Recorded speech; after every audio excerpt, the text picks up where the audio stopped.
from KSAT 12, the Nightbeat starts right now. He's accused of shooting a man in his own home and then killing a fellow inmate in his cell at the Bexar County Jail just hours later. Why residents say their neighborhood is safer with him behind bars. And with the recent arrest of adults having inappropriate relationships with students, we speak with a child psychologist who explains how this could impact a child's mental health. And flooded roads, water rescues, and debris is all that's left behind after Tropical Storm Henri made landfall in New England today. We have video of the recovery now underway tonight. But first, a shooting, an arrest, a jail cell murder, and a neighborhood in relief. The night team's John Paul Barajas spoke with neighbors of this suspect, Mark Wong. Those neighbors tonight saying they are happy he's off their streets. It's relief. I can't tell you, we're all like, finally, we don't have to live in fear of him. We're hiding this woman's identity for her safety. But after a Friday night shooting that sent one man to the hospital in critical condition, people who live off of West Wild Turkey on the north side say brighter days are ahead. It's because their neighbor, 52-year-old Mark Wong, is now behind bars. Several of us looked at one another and said, we knew it was going to happen. And the fact that he murdered his inmate, that's like, oh well, not surprised with that either. According to police, Wong is accused of shooting a man who was staying at his home multiple times in the stomach and shoulder. Then Saturday, while in the booking section of the Bexar County Jail, he allegedly strangled and killed Curtis Smith, an inmate in the same cell. Per an affidavit, Wong said he killed Smith because he was scared of being raped and hurt. If I saw him outside, I stayed in. If I was outside and he started coming out, I went in. Neighbors tell us they believed Wong had a mental disability and that multiple people on the street called the cops on him for what they described as erratic and belligerent behavior. We were all kind of panicky, hoping he wouldn't take out his anger on us. Wong is now facing a murder charge on top of his charges for assault with a deadly weapon. And again, his neighbors say it's horrible what he did and what happened, but they're glad he no longer lives on their street. At the Bexar County Detention Center, John Paul Barajas, KSAT 12 News. Thank you. The Bexar County Jail has not had an inmate accused of killing another inmate since May of 2019. In that case, an ex-white supremacist gang member was charged with capital murder for the death of his black cellmate.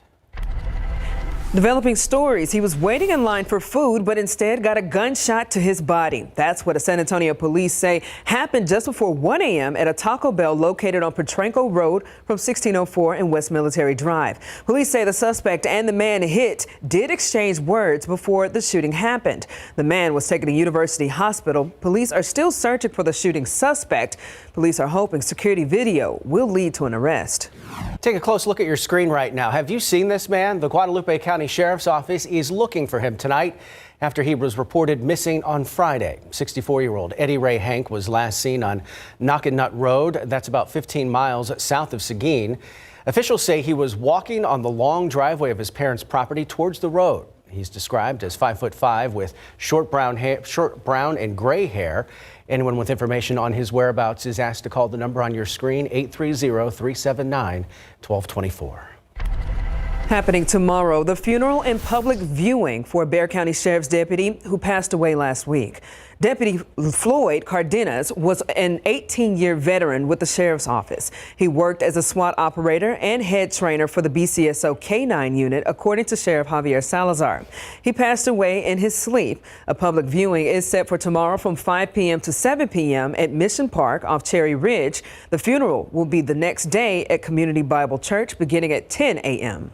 Meanwhile, Houston police are searching for 2 suspects involved in the shooting and killing of an off-duty New Orleans police officer. That shooting unfolded in broad daylight yesterday at a restaurant in the Galleria. Houston police say a group of people were sitting outside that restaurant when 2 people armed with guns approached them and began shooting. Everett Briscoe was killed in the gunfire and another man seriously injured. Briscoe was a 13-year veteran with the New Orleans Police Department. It rarely happens, but when it does, it can cause some damaging impacts, both mentally and emotionally. We're talking about people in authority positions taking advantage of students sexually. I spoke with a child psychologist who breaks down the consequences caused by these kind of relationships. And you cannot have a consensual relationship when there is that type of power differential. It is an abuse of authority. Child psychologist and owner of MindWorks, Ann Esquivel, is talking about intimate relationships between adults and children, in this case, between a student and teacher. A scenario she says starts with grooming. Everybody else is gone. Why don't you come in for lunch? Why don't you come in for your advisory class? And they can make it look like this very amicable relationship and kind of favoritism. Favoritism that can turn into lingering touch on the student's shoulder. It could be touching their hair, maybe giving them money, giving them a special phone to be able to keep in contact. The latest incident, former Comal ISD teacher 34-year-old Emily Anderson arrested for allegations of having sex with a 15-year-old. 2 weeks prior, a Cibolo-based youth soccer coach, Juan Coronado Jr., arrested for allegations of sexually abusing 2 minors for several years.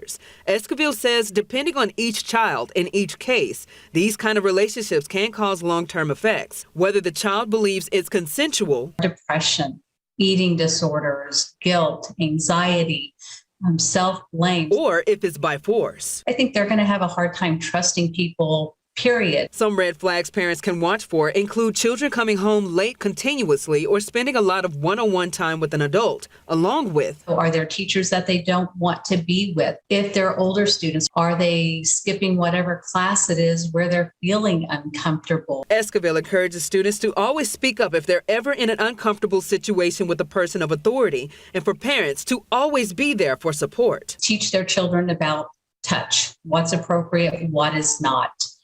Teaching children to advocate for themselves. Esquivel also says if a parent does feel uncomfortable or notices signs of abuse taking place at school with their child, to take action, speak with a school counselor, administration personnel, or go to the police. Turning now to our coronavirus coverage tonight, Texas Senator Jose Menendez giving the public an update on his family's battle with COVID. 16 days ago, he and his family tested positive, including his 14-month-old granddaughter. The senator says most of his family was asymptomatic. However, he couldn't say the same for himself. I unfortunately suffered very high fevers, chills, uncontrollable shaking, difficulty breathing, difficulty avoiding severe congestion, tightness in your chest, and I believe that had I not been vaccinated, I'd probably be either in an ICU or I may not even be here. Senator Menendez went on to urge people to get vaccinated and encourages everyone to continue wearing masks.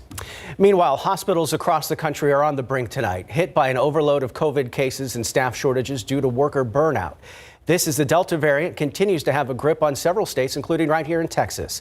ABC's Marcus Moore has more. This morning, COVID hospitalizations in the U.S. climbing at an alarming rate. Over 95,000 people infected receiving care in hospitals around the country, and more than 23,000 ICU beds currently occupied with COVID patients. Overnight, ABC News learning civil rights icon Reverend Jesse Jackson and his wife are hospitalized for COVID-19. A statement from the couple's son saying, quote, "Doctors are currently monitoring the condition of both." The fully vaccinated 79-year-old received his first dose of the Pfizer shot in January, now experiencing a breakthrough hospitalization. Meanwhile, this hospital in Portland, Oregon, setting up additional ICUs for overflow. It's really alarming to think about if something did happen that our ICU wouldn't be able to accept anyone else because we are so full of COVID.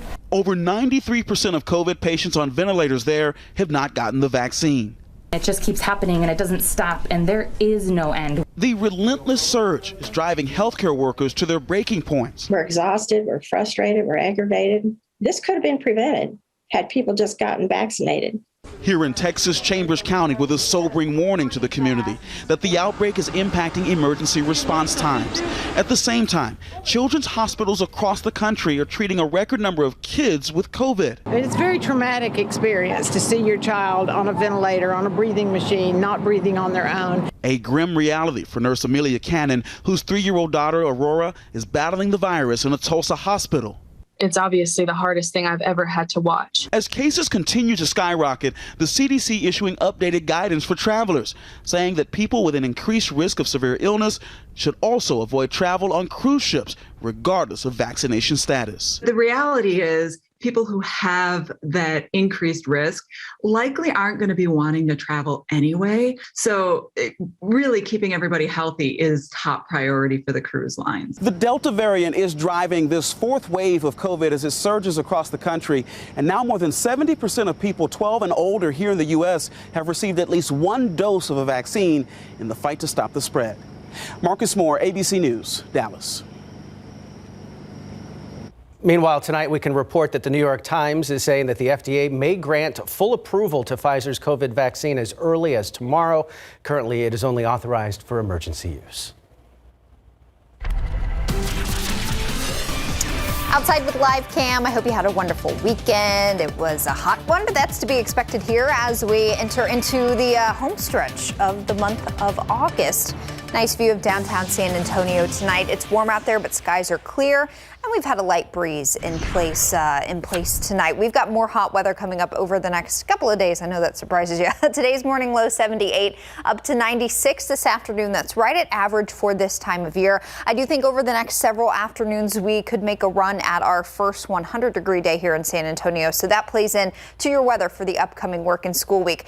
Coming up during this hour newscast, we'll talk more about the weather this week. I'll get you an update on what's going on in the tropics. And we're also going to talk about the deadly flooding that happened in Tennessee yesterday morning. All that and more coming up in just a bit.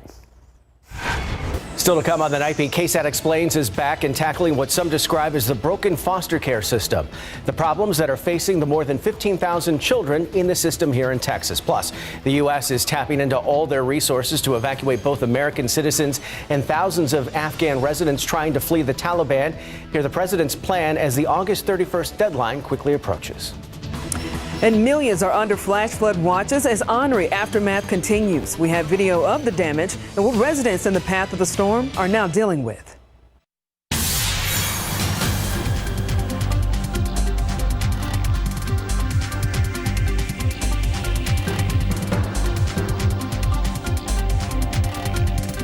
Package or what?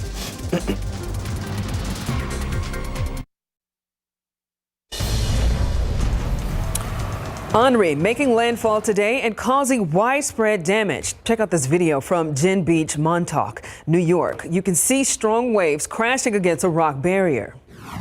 Meanwhile, here's some video from New Jersey where you can see the floodwaters covering parts of stranded cars in the street. Several residents in that neighborhood had to be rescued. And not even a fishing boat could survive a flooded pond that came over its banks. Henri barreling up the East Coast, knocking out power to more than 100,000.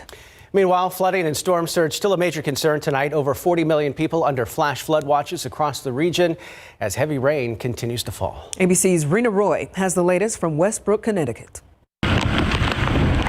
For the first time in 15 years, a tropical storm making landfall in New England. If you venture out, you are not only putting your own life at risk, but you're endangering our first responders. Henri touching down on the coast of Rhode Island. In Narragansett, a WCVB camera capturing the wind knocking down this man. I tried to take cover behind there just to get some photos, and Gus must have just taken me out.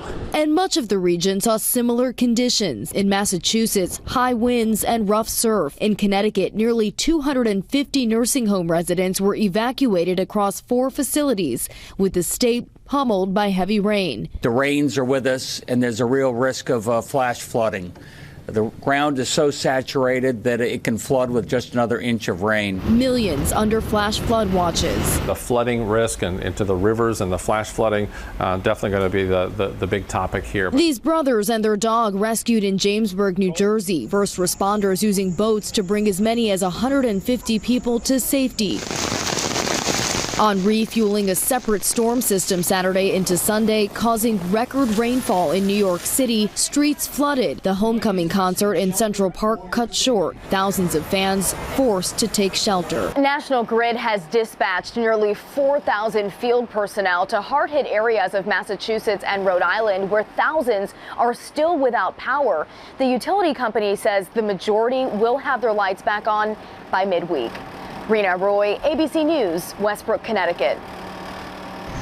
And as we mentioned last night, Katie, things just really getting started. We're just getting about to the peak of hurricane season, which continues through November. Meanwhile, here, hot and dry. Yes, hot and dry, and that'll continue to be the story for the next few days. It was a busy weekend tropics-wise. We had Hurricane Grace make landfall as a Category 3 storm across the Gulf Coast of Mexico late Friday night, and then Henri today. So busy out there, and I'm going to have a full tropics update for you coming up here in just a couple of seconds. First, your weather roundup for the week ahead. Just some high points to keep in mind. As far as rain goes this week, we're going to have your rain chances at 0 until about Thursday. That's when a chance of some spotty afternoon thunder showers will return to the forecast. Temperature-wise, staying hot. We could see our first 100-degree day here in San Antonio over the next few afternoons. And in the tropics, quiet for now. So Henri continues to work inland, dropping heavy rain.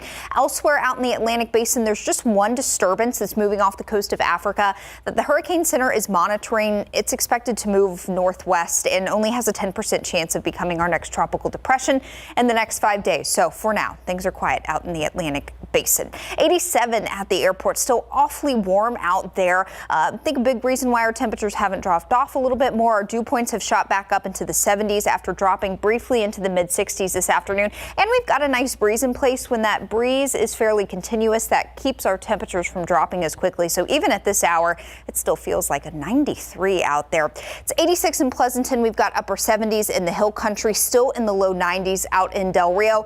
And here are your dew point temperatures again this afternoon. For a lot of us, these numbers fell into the 60s, which isn't a whole lot of relief, but it just kind of takes the edge off a little bit. It's when our dew points stay in the 70s throughout the afternoon and the hottest part of the day that we see those really high heat index readings. So we got those numbers to fall off a bit. They're starting to rebound tonight, and they'll come back into oppressively humid through the overnight hours and the start of the day tomorrow. Now, I do expect over the next several afternoons, like today, we'll see our dew points fall off a bit in the afternoon hours. That will help us out a touch with the heat index, and that could also be enough to boost our actual air temperatures up maybe to 100 degrees. So that's why I do think we could see our first triple-digit day over the next few days. By the middle and back half of the week, you'll notice our highs come down a few degrees, not much, but a few degrees when those low-end rain chances return.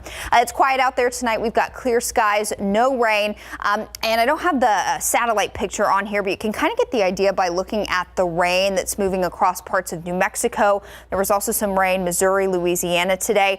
The reason why this is evading Texas is because we've got a ridge of high pressure centered right over the northeastern part of the state. This keeps things warm and rain free. And this really started to build in today, and it will continue to do so over the next few days. So that's why we're rain free through Wednesday. After that, as we get into the back half of the week and the start of next weekend, that ridge will lift off to the north weekend, and basically that just opens the door for some low-end rain chances to work back into the forecast. Right now, it just looks like these are going to be those spotty afternoon showers and non-severe storms that pop up. So those will work back into the forecast beginning back half of the week into next weekend. No big movers and shakers in the forecast over the next 7 days. Overnight, we'll pull back in some clouds. Like the past few mornings, at times it could look mostly cloudy early tomorrow, mostly to partly cloudy, but we'll quickly lose those lower clouds and see a ton of sunshine again tomorrow, boosting our high temperatures back into the upper 90s. We'll, of course, let you know if we hit that triple-digit mark over the next few days. As we get into the back half of the week, highs come down just a touch. I guess 96 is better than 99. I don't know if you can really tell a difference, but it looks nicer on the 7 day. Right. Either way, we got to stay hydrated. Yes, absolutely. Thank you, Katie. A preview of Instant Replay when we come back. To be expected, the Dallas Cowboys offense so far looks a little shaky at best without Dak at quarterback. With more of what's on tonight's Instant Replay, let's check in with our good friend Greg Simmons. Talk about job security for Dak. No problem if he can play, right? And the Texas defense shines against the Cowboys, forcing no less than 4 big turnovers in their win over their in-state rivals. Coming up tonight on a brand new edition of Instant Replay. Gilbert stumbles coming out of his break, and he got tangled up in the feet of his right guard, Zach Martin. You can say Garrett Gilbert stumbled in his start as the Dallas Cowboys quarterback last night and only got worse at the same time. Cooper Rush stepped up his game, throwing 2 touchdowns to make the decision as to who will back up Dak this coming season much tougher. Yeah, that's my first one, so I was low-key surprised, like, what's this ball doing in here? And then Jalil told me that's the game, but I was like, that's lit. That's lit. I appreciate the organization for giving me that. A nice reward for a former Longhorn. The Texas defense was a star of last night's win for Houston and go undefeated in the preseason. And a strip sack for former Longhorn Charles Omenihu that led to a touchdown and 3 interceptions, including this one returned for a TD as well. We got all the highlights for you.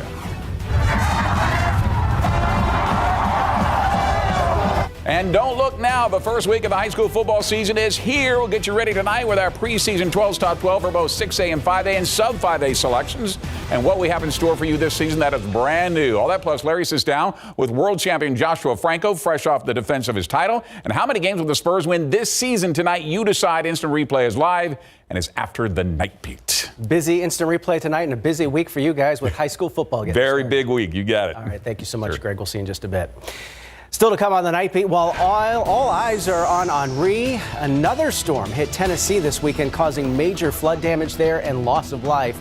The aftermath those residents are now dealing with. But next, President Biden speaking directly to Americans on the evacuations happening right now in Afghanistan, what he is saying to critics who say the U.S. pulled out too soon.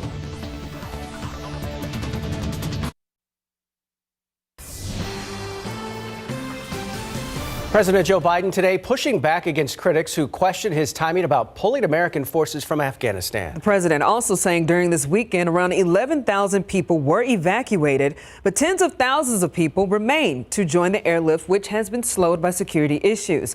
At the 1-week mark since the Taliban completed its takeover of the country, the U.S. directed airlift from Kabul continued. Of course, this comes as U.S. officials expressed growing concern about the threat from the Islamic State group.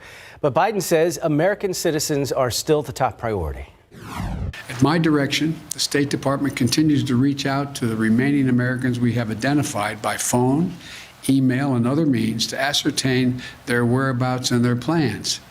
We're executing a plan to move groups of these Americans to safety and to safely and effectively move them to the airport compound. When pressed by reporters on whether he would extend the August 31st deadline, President Biden says he hopes it doesn't come to that. New Jersey Governor Phil Murphy says his state is ready and willing to take Afghanistan refugees. In a letter to the White House, the governor says he believes America's allies in Afghanistan could make enormous contributions to his state. Governor Murphy wants to welcome Afghans to New Jersey like so many other refugee populations in the past. He also urged President Biden to speed up and expand the special immigration visa program to expedite the process. On Facebook, he wrote, quote, "New Jersey stands ready to provide safe harbor, support, stability, and peace to Afghan refugees," unquote. Turning now to another crisis. The death toll in Haiti has reached more than 2,200 after a 7.2 magnitude earthquake rocked the island back on August 14th. As of right now, 344 people are still missing. Mexican rescuers joined their Haitian counterparts in the search for survivors trapped under earthquake rubble. Nearly 53,000 homes were destroyed by the quake. Haitians resumed worship services in or outside damaged churches today. A new episode of KSAT Explains is out Tuesday night, and this week the team is focusing on the state's foster care system, how it's supposed to work, and the ways in which it failed. Myra Arthur gives us a preview. It's been described as a broken system, and for years, efforts to fix it have fallen short. We're trying to put saran wrap over a fire hydrant with a rubber band. It's a huge problem that everybody needs to come together to fix.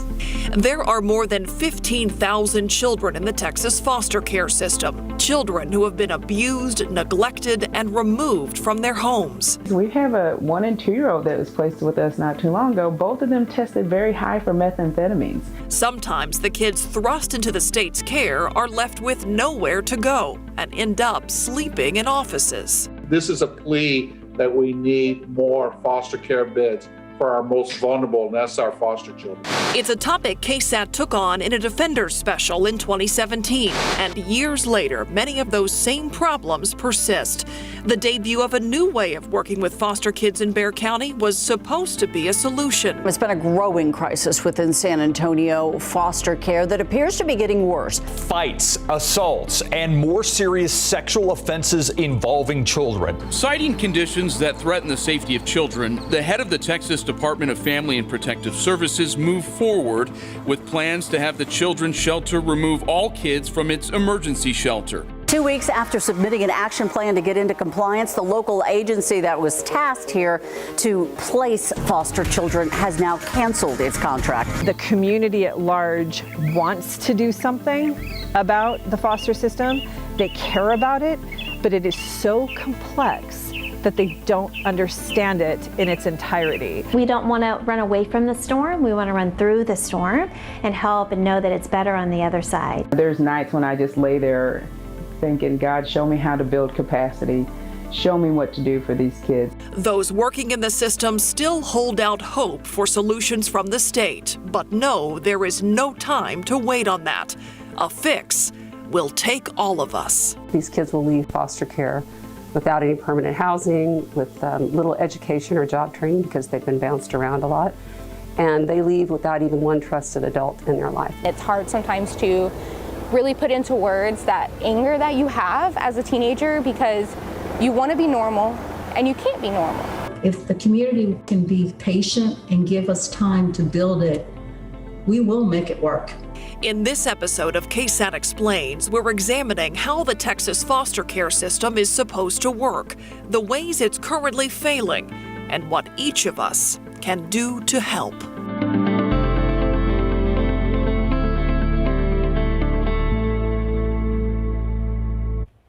KSAT Explains. The broken foster care system is out Tuesday night. We'll stream the episode live on KSAT.com, the KSAT TV app, on streaming devices, and KSAT's Facebook page at 7 p.m. Now, if you can't watch it live, we'll post the full episode so you can watch on demand later Tuesday evening. Turning now to another big story happening this weekend. At least 21 people are dead and more than 40 people are missing tonight after catastrophic flooding hit the middle of Tennessee. Among those dead, 2 toddlers who were swept away from their father. The Waverly Department of Public Safety is asking for the public's help on their Facebook page. They have published a list of people thought to be missing, along with a number of children who they are trying to locate. Meanwhile, rescue crews continue to search through the debris. Several bridges and roads are closed from flooding and debris. Tremendous loss of life, a number of missing people on the ground. Homes washed off their foundations, cars strewn around the community. It is a devastating picture. American Red Cross disaster responders from across Tennessee are now opening shelters and offering relief supplies for people impacted by those floods. More than 10,000 customers in the area are without power tonight, and a water boil order is in effect. More Americans are embracing dollar-style stores these days, not just for paper goods and school supplies, but for getting dinner on the table. Over the last year, inflation has increased 5.4%, forcing more shoppers to change where they spend. While Dollar General and Dollar Tree are often in underserved areas, that market need is being answered by growth for these stores, with more than 1,600 stores expected to open this year alone, according to retail experts. This pandemic has exacerbated both wealth and income inequality. And so in a sense, the poor have gotten poorer, the wealthier have gotten wealthier. Dollar stores are really targeting a lower income shopper, which unfortunately has grown over time. American households on average spent more than $4,500 on groceries in 2019. Experts say that number is sure to rise as many lost jobs and families cut back on dining out during the pandemic. Outside again with live cam, still in the mid to upper 80s for a lot of us. Other than how warm it is, it's pretty nice. Downtown looks nice from this vantage point as skies are clear and we've got a little bit of a breeze. I know we've got even more kiddos heading back to school tomorrow. To start the day, it will be muggy, we'll be near 80, and we'll have some low morning clouds, so partly to mostly cloudy early in the day. By the afternoon, plenty of sunshine and another hot day with high temperatures jumping back close to 100 degrees. We'll take another look at your work week forecast and also dive a little bit deeper into those deadly floods in Tennessee coming up in just a bit. Jack. Thank you, Katie. Still ahead on the Nightbeat, from biopics to a thriller to a kids film. The theaters were filled with a little bit of everything for everyone. See who took the top spot next. But first, we've heard of pandemic babies, but what about a pandemic baby panda? How the National Zoo celebrated this panda's big first birthday when we come back.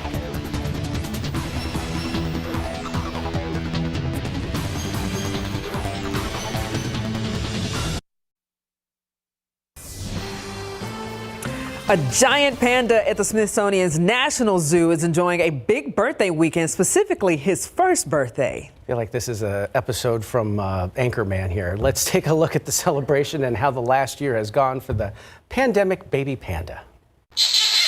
From a tiny cub to a much bigger, still very adorable panda. He's about 58 pounds as of today, which is great. Physical milestones are certainly something that we look for, and he's hitting all of those just fine. Xiaoxie Ji celebrated his first birthday Saturday. He cautiously followed his mama outside.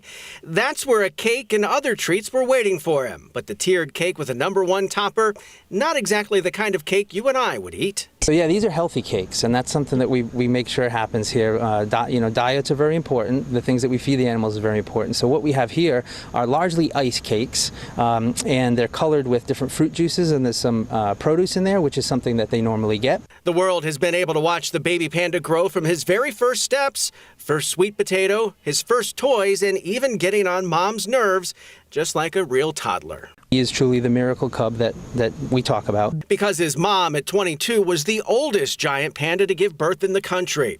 He's also the DC Zoo's first giant panda cub in 5 years. Zookeepers say he came at just the right time during a year where people needed something to smile about. You come down here and just watch him, you can't help but, at least for a few minutes, forget about some of the craziness and just watch some of the antics that he does. His eating, his sleeping, his playing, all of that stuff, I think helps everybody cheer themselves up for a little bit. The great panda watch. Xiaoxie Ji was born during the pandemic, so not many people have had a chance to see him in person yet. Instead, the National Zoo has been keeping everybody up to date on his latest activities, of course, using social media.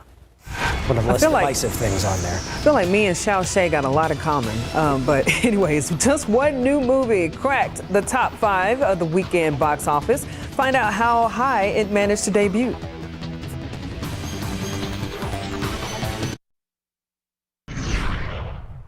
Taking a look at weather right now, of course, some hot days ahead of us this week. Feeling very Augusty out there. Yes, the temperatures will definitely match the calendar, that's for sure. Before we jump back into another look at our forecast, since things are so quiet here, I want to take another look at the deadly flooding that happened in Tennessee yesterday morning. This is a past radar loop, so you'll see Nashville there on the right-hand side of your screen. This deadly flooding was west of Nashville, and this heavy rain started around midnight and continued into the early morning hours through about midday yesterday. So all of this red you see here, that is torrential rain, and these thunderstorm cells, they did something that we call training. So just think of a train, so one right after the other, over the same place, and that is what resulted in this astounding amount of rain and the rushing floodwaters that caused all that devastation. Radar estimates that certainly more than a foot of rain fell in places between Waverly and Dixon there, also north of Little Lot. So again, this is well west of the Nashville area. There was actually a confirmed total of 17.02 inches of rain in McEwen, and I looked on Google Maps. That is just off to the east of Waverly, right where you see this big swath of heavy rain. So that broke the all-time 24-hour rainfall record for the state of Tennessee, and that was courtesy of the National Weather Service in Nashville. So why am I pointing this out? Of course, it was a horrible event. More than 20 people have lost their lives. There's still dozens of people still missing, according to the AP as of earlier today. These catastrophic flood events are going to become more common as our climate warms, and this is backed up by data. This image you see here and its data is courtesy of Climate Central, and what this is illustrating is the percent change in heavy precipitation events between 1958 and 2016. And by heavy precipitation events, that means the top 1% of rain events for a given area. So if you take each rain event, anything from a trace of rain all the way up to 20 inches of rain, that 20 inches would be part of the top 1%, so the extreme precipitation events. And what this is illustrating is that in places like Tennessee, from 1958 to 2016, there was a 27% increase in those heaviest rain events here in Texas. It was a 12% increase. So as our climate continues to warm, we will likely see more devastating flood events like this. It's not going to be every day. It won't be every month. It hopefully won't even be every year, but they're going to start to become more numerous as the years go on. So that's why I just wanted to draw a little bit of extra attention to that event, because it's just not another one-off flood event there. 96 was our high temperature today. So I have 70 up in the Pacific Northwest. I bet that felt pretty good. 76 in New York because of the rain from Tropical Storm Henri. 87 the high temperature in Atlanta. Looking at rainfall over the next 7 days, unfortunately, off on the West Coast here, not much to see. They really need the rain. California up to Oregon, where they've had issues with the wildfires. Unfortunately, it is looking really dry there. Over on the East Coast, actually offshore of the Carolinas in Georgia and Northeast Florida, a lot of rain there. Back here in Texas, our rainfall outlook over the next week really isn't anything too impressive. Off east of 35 toward the end of this 7-day period, we'll start to see some spotty thunder showers roll back in. But in the short term, certainly through the middle of the week, ridge of high pressure will keep us high and dry, as we like to say. But as we get into Thursday and beyond, that ridge will move north. That will allow for some rain-making energy to work back into the forecast, and that'll be our low chance of rain toward the end of the week. So today's high temperature, 96 in San Antonio, up to 100 in Del Rio. We have yet to hit 100 here in the Alamo City. On average, we do that for the first time around June 26th, so we're way behind. But I do think we could see that first 100-degree day here in the Alamo City over the next several days, possibly tomorrow. If not tomorrow, we'll have another go at it Tuesday, even into Wednesday, before those low-end rain chances bring our highs down just a smidge, guys. Katie, those neck fans looking pretty good right about now. Oh, yeah. Thank you. Uh-huh. We'll have a look at instant replay when we come back.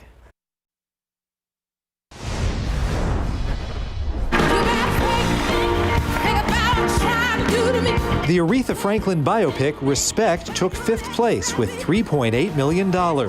Don't Breathe 2 fell from 2nd to 4th on ticket sales of $5.1 million. $6.2 million gave Jungle Cruise 3rd place and a domestic total of $93 million. Chase, it's all up to you. Use the winch in your pup pack to get the driver and bring him to safety. Chase is on the case. Paw Patrol the movie about a puppy search and rescue squad debuted in 2nd place with $13 million. Go, let's go. Come on, bud. Closer. There he is, blue shirt guy. Blue shirt. Yes. Free Guy racked up the high score for a 2nd straight weekend. The comedy adventure set in the world of a video game topped the chart with $18.8 million for a 10-day total of $59 million. In Hollywood, I'm David Daniel. Our San Antonio Spurs apparently have their work cut out for them after their 2021-22 regular season schedule has been released. And Larry Ramirez goes one-on-one with world boxing champion Joshua Franco following the defense of his title. Let's head over to our Greg Simmons to find out what else is on instant replay tonight. And I would have to say that's probably the best fight he's had so far in his career. And the high school volleyball season is in full swing. We'll get you ready for the start of district play coming up tonight on a brand new edition of Instant Replay. He used his body well, pulls it through immediately, then right into the body of Alex Lynn, the shot blocker. That's how you defuse him, backs him up in the air. Beautiful use of the glass. Our San Antonio Spurs will try and snap out of their franchise first when they tip off the 2021-2022 regular season, October the 20th at home. They're looking to get back into the playoffs after missing out in the last 2 seasons. Only this time is a full game schedule, 82 games in all. We'll take a look at some of the key dates coming up. It means everything to me, especially right now. Like you said, there are a lot of people that, they didn't think that I deserved my belt. And, I feel like with this fight, I proved everybody wrong. Sure did. Tonight, our Larry Ramirez goes one-on-one with world boxing champion Joshua Franco just days after he's able to defend his title in his 3rd fight against Andrew Maloney. Our big game coverage kicks off this week with something new, and not one but 2 young ladies make the Johnson High School freshman football team. Instant Replay is live, and it is next. This is going to be a very, very busy week. Yes, it is. Get your rest. Yes, I did. Thanks. Thanks, Greg. Stay with us.